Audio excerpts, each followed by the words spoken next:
Sa mga nakaraang araw ay naglabas ng vlog ang Kalingap tungkol sa mga K-Angels kabilang rito si Kriste sa mga naging kasama. Bago ang lahat, magandang araw mga Kalingap, napakalaking blessing naman ito para kay Kriste at sa iba pang K-Angels. Ang kanilang bibigyan ng pansin dahil na rin sa Kalingap, mahalaga rin ito para sa business nila. May mga nakasalalay na inata sa bawat isa sa napili sa kanila dahil alam nito na magagawa nila ng maayos. At si Kriste na rin naging kasapi sa nilagdaang bagong kontrata. Alam rin nito na kaya nitong gampanan ang kanyang magiging tungkulin. Di ba iyan ang kadahilanan kung bakit siya napabilang sa proyektong iyon sa ngayon?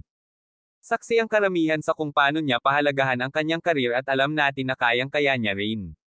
Sa usapang tandem naman ay tila ba may hindi makakapagpaliwanag sa pinapakita ng Mike Kris na kahit na magkalapit na ito ay hindi pa rin nag-uusap. O nagpapansinan man lang na umakto sa parang hindi magkakilala. Walang kamustahan, walang tinginan at hindi man lang ito nagkalapit. Na parang wala sila sa paligid, may mga netizen na nangangamba sa mga nakita nila sa vlog ng Kalingap sa Mike Kris. Kung babalikan natin, halos hindi ito mapaghiwalay noon.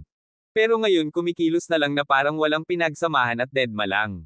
Nakatunang pansin ni Kriste sa kanyang mga kaibigan at si Mikoy ay may sariling naman siyang kasamahan. Dito natin malalaman kung talaga bang nagiging maiwas na ang Mike Kris, sa kadahilanan na meron na itong ibang kinahuhumalingan at bukod pa roon, kita naman sa mukha ni Kriste na masaya ito kahit wala si Mikoy sa tabi niya, sapagkat iba talaga ang presensya ni Mikoy kay Kriste sa mga nagdaang araw na sila pa ay madalas pang nagkikita.